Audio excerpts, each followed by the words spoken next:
আজকে আমরা দেখব প্রথম পর্যায়ক্রমিক মূল্যায়ন 2025-এর জন্য আরও একটা প্রশ্ন। ষষ্ঠ শ্রেণী পরিবেশ বিজ্ঞান প্রশ্ন, যেখানে পূর্ণমান 30, সময় রয়েছে 60 মিনিট। দেখো প্রশ্নটাতে ঠিক কেমন রয়েছে।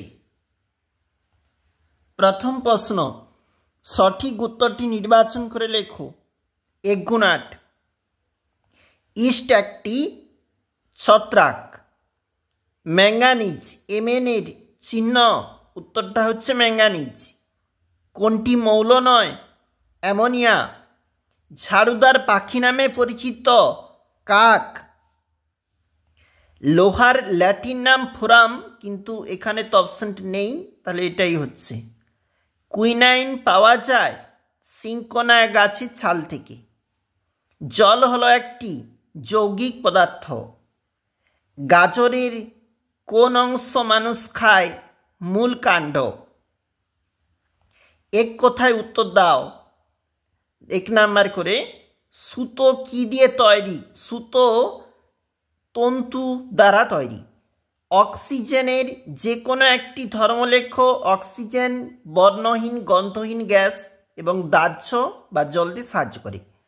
বর্ষাকালে ভিজে জামা কাপড় শুকোতে দেরি হয়, কারণ বাতাসে জলীয় বাষ্পের পরিমাণ বেশি থাকে। পরের পেজ, রেশম কোন প্রাণী থেকে পাওয়া যায়? মগ থেকে।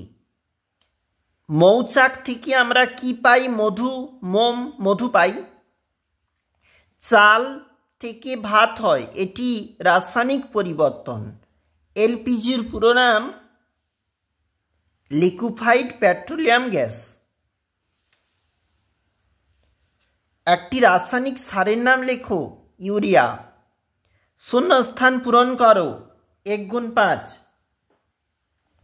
ম্যালেরিয়ার ঔষধ তৈরি হয় ড্যাশ থেকে? সিঙ্কোনা গাছের ছাল থেকে। তোমরা ঠিক করে লিখবে, এটা ভুল লেখা রয়েছে। সিল্ক পাওয়া যায় রেশম মদ থেকে। বই বা খাতা বাঁধাই করতে গন্ধের আঠা প্রয়োজন। একটি রাসায়নিক কীটনাশকের নাম কার্বারিল।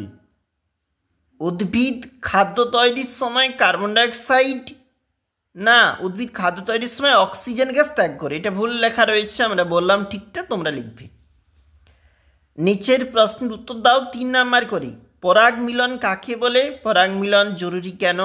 ধাতু ও অধাতুর মধ্যে পার্থক্য লেখো। ভৌত রাসায়নিক পরিবর্তনের পার্থক্য লেখো। মিথজীবিতা কাকে বলে? যোজ্যতা কাকে বলে? উদাহরণ দাও।